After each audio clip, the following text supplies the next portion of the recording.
The rain had a way of finding Daniel. It wasn't just the occasional downpour. It was a kind of relentless rain that soaked through the cracks in his shoes, seeped into the cuffs of his pants, and clung to him like a second skin. That Tuesday morning was no different. The sky was a dark, bruised gray. Water poured from the clouds in thick sheets, drumming against tin rooftops and flooding the narrow dirt paths that led to Brooksville High. Daniel walked, head bowed, clutching the handle of his old, faded umbrella, the only thing that kept him from arriving to school drenched.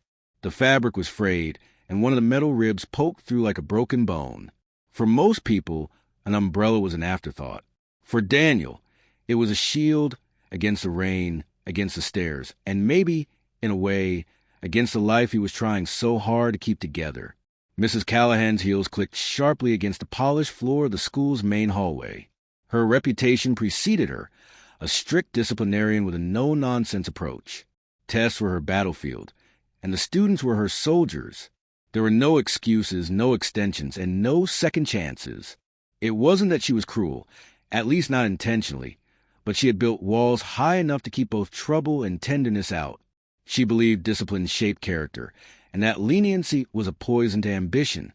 In Daniel's 3 years at Brooksville, she had never once smiled at him. He doubted she even knew his name.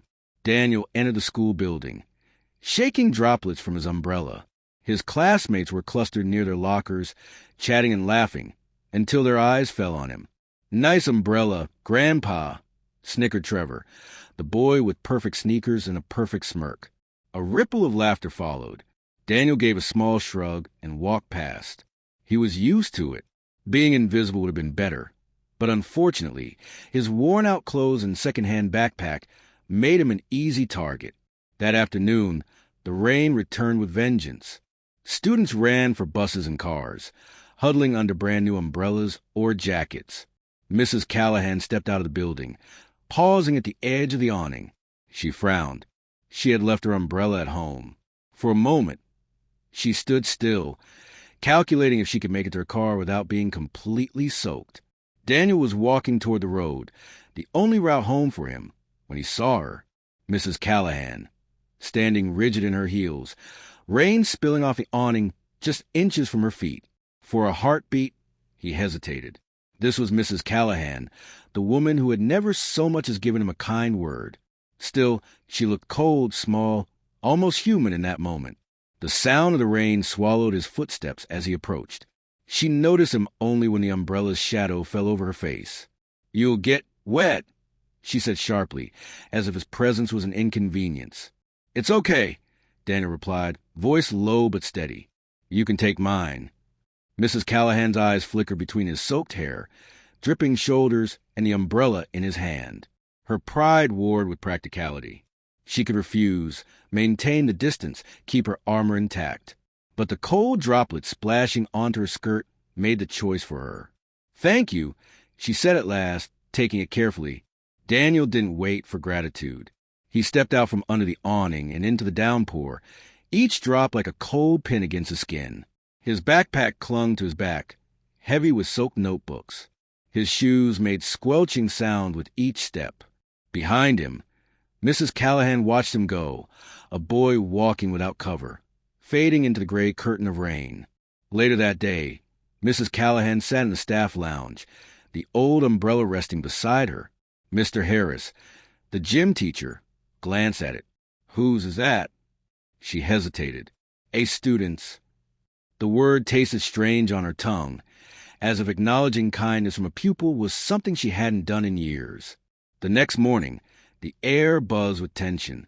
Today was the big history test, the one Mrs. Callahan had warned them about for weeks. Students whispered nervously as she entered, carrying a stack of papers. Daniel sat in the back, still damp from walking through yet another drizzle. When Mrs. Callahan's eyes met his, she hesitated just for a second. Something had shifted, and the class was about to find out. Mrs. Callahan stood at the front of the room, the test papers in her hands. The usual routine would have been simple. Hand them out, set the timer, watch the room descend into frantic scribbling. But as she looked over faces in front of her, her gaze kept drifting to Daniel. His hair was still damp, clinging to his forehead, His clothes looked like they hadn't dried fully from yesterday, and he was clutching a pencil that had been sharpened down to half its length. For a moment, Mrs. Callahan saw someone else in his place, a younger version of herself, a girl walking miles to school with a frayed coat, standing in the rain waiting for a bus that never came. The memory was so sharp it almost hurt. She blinked away, forcing her voice to be steady. "All right, everyone," she began, but the words caught somewhere between her throat and her conscience. From the front row, Trevor leaned toward a friend and muttered just loud enough for Daniel to hear. "Bet he fails this one. He probably can't even afford a history book." The boys snickered. Daniel stared down at his desk, jaw tight. He wanted to snap back, but he learned long ago, some fights aren't worth the bruises. Mrs. Callahan noticed the exchange. Her instinct was to ignore it. That's what she'd always done with small disruptions. But this time, the words scraped against her patience like sandpaper. She looked at Daniel again, the umbrella from yesterday still fresh in her mind. Something inside her shifted. She set the stack of tests on the desk. "There will be no written exam today," she said abruptly.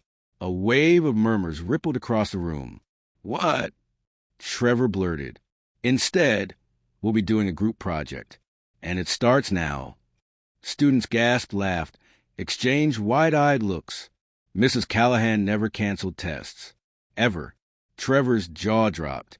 "But we study for this," he protested. "Then you'll have no trouble applying what you learned to project," she replied curtly. But her eyes flicked toward the back, where Daniel sat frozen, unsure if this was real. As the class began shuffling into groups, Mrs. Callahan approached Daniel's desk. He looked up cautiously. "Thank you," she said softly. "For what?" he asked, genuinely puzzled. "For reminding me," she replied, almost to herself, "that kindness matters more than rules sometimes." Trevor shot a glare toward Daniel. "What did you do?" he demanded in a low voice. "Did you bribe her or something?" Daniel shook his head. "I didn't do anything." But inside, a small flicker of warmth was starting to grow, a warmth he hadn't felt at school in years. That afternoon, Mrs. Callahan didn't rush home like usual. She stayed after class, grading papers, glancing at the umbrella propped against her desk. It wasn't just an umbrella, it was a challenge. A quiet question: when did you stop caring? And she wasn't sure she liked the answer. By the next morning, the story had already made its way around school. Some versions had Daniel heroically saving Mrs. Callahan from a flood. Others claimed she had rewarded him with a get-out-of-test-free card. Daniel kept his head down, but he noticed something different. A few classmates, ones who never spoke to him before, nodded at him. In the hallway, the rain had stopped outside. But something else was starting to pour inside these walls. 2 days later, Mrs. Callahan stayed late grading assignments. When she finally stepped outside, the sun had already set, and the school parking lot was empty except for the janitor's cart. That's when she saw him, Daniel, walking along the shoulder of the road, backpack slung low, his shadow stretching in the lamplight. She noticed there were no cars waiting for him, no bus stop nearby. She got into her car and began to drive, but after a few turns, she realized she was still behind him. He walked for over 15 minutes before turning down a narrow gravel road. Something about the way his shoulders sagged made her grip the steering wheel tighter. The gravel road ended at a small, weather-beaten house. The paint was peeling, the porch sagged, and a single dim light flickered inside. Mrs. Callahan didn't stop, but the image etched itself into her mind. This boy wasn't just quiet at school. He was surviving. The next day, she asked casually in the staff lounge if anyone knew much about Daniel. Mr. Harris, sipping his coffee, shrugged. Quiet kid. Good grades, considering. Heard his mom's been sick for a while. Dad's not around. Mrs. Callahan nodded slowly, feeling the pieces click together. Meanwhile, Trevor's jabs were becoming bolder. At lunch, he loudly announced, "Hey, Daniel, want me to buy you a new umbrella? Yours looked like it fought a tornado." Laughter followed.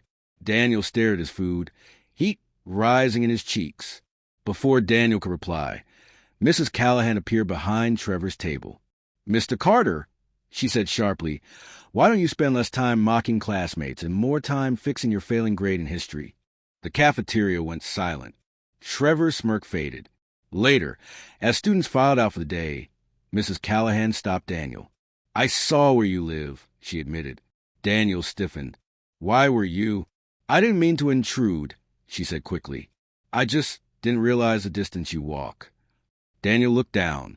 "Buses don't come out that far. Mom needs a car for work when she can get shifts." The weather forecast promised another heavy rainstorm by week's end. Mrs. Callahan found herself checking it more than she'd like to admit. Part of her wanted to offer him a ride, but she wasn't sure if he'd accept or if her own pride would let her cross that line. By Thursday, the rumor mill was back at full speed.